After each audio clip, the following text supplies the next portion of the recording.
What gangland, Carolina Jackpot time coming at you. You saw last Saturday, if you watched the live stream, Jackpot sporting a "I'm primed to party like it's 1990" t-shirt in support of Coach Prime and the Colorado football program. There's two sides to that. I really like what Coach Deion Sanders is doing at Colorado. And I kind of like the way he's going about it. Now, a lot of people don't agree with some of the, I guess, maybe tactlessness that he's kind of, dismissed some of the former players as, also-rans and not quite good enough and need to hit the portal while you can and all this stuff that's happened ever since he took over the program. Well, I mean, I kind of like it because the man's telling it like it is. He's being honest. He's using an honest approach to run the program, and I don't think there's anything wrong with that. If they're not good enough to play for you, if they're not good enough to execute the kind of system or be implemented in the kind of system that you're trying to run, why lead them on? Why make them think that, hey, I might get some playing time here, or hey, this might be the place for me, when in reality, it's not. I just pulled up to a store to work it, and this motherfucker right here, he's peeling on out of here. He was dumping illegally in the Dollar General trash can. Whatever. Probably thinks I'm recording him on my phone. Not, I'm recording by myself. It was a lady. It's a lady who's throwing her trash away. Anyway.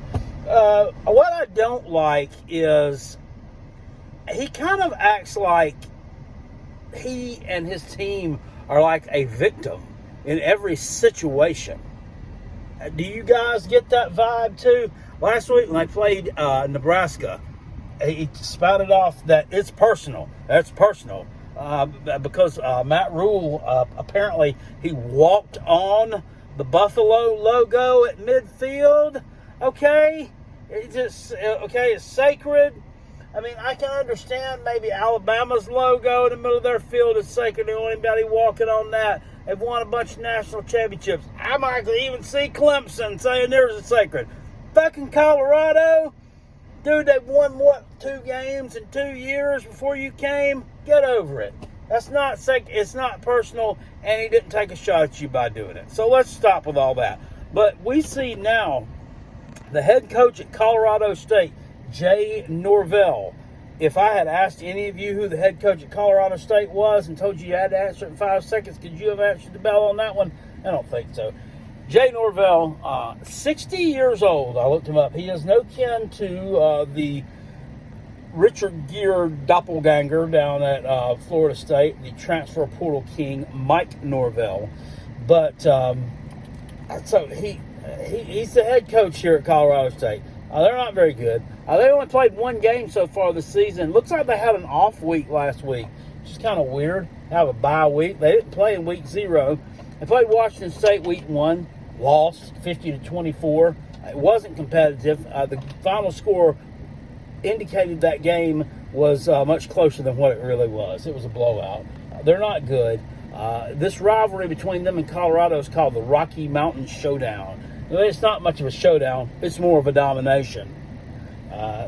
Colorado's won 40-something, and Colorado State's won about 10.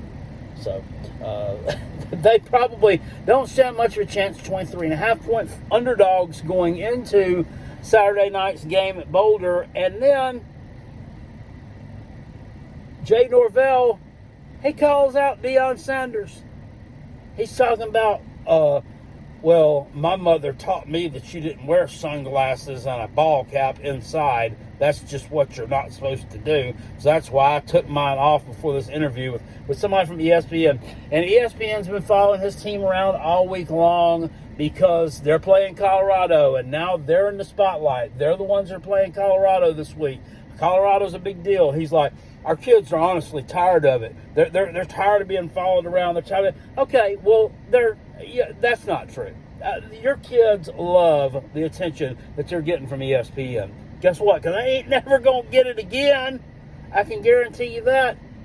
even if you make the Quick Lane Bowl, even if you make the famous Idaho Potato Bowl, Jay Norvell, I don't think you're going to get the kind of attention from your players. Not going to get it from ESPN. So they better relish this opportunity while they have it. And you just need to shut up. You're trying to fire up Deion Sanders. It's all you're trying to do is trying to elicit a response from him so that you'll become famous. When in reality, you're never going to become famous because you're a terrible football coach and your teams haven't been very good and you're just not very good. And so you're using him to try to get yourself a little bit of glory. But, I mean, just stop. You don't need to add any more fuel to the fire because, newsflash, they're going to beat the brakes off of your team Saturday night in Boulder. And Deion, let's just try to handle this one a little better. We don't have to make a damn spectacle out of everything. But I know you, and I know you will. Anyway, guys, I'm going to head on in here and get some work done. I'll see y'all later. Appreciate it. Peace, and I'm out of here. And by the way, go Gamecocks. Woo! Speaking of somebody having no chance Saturday,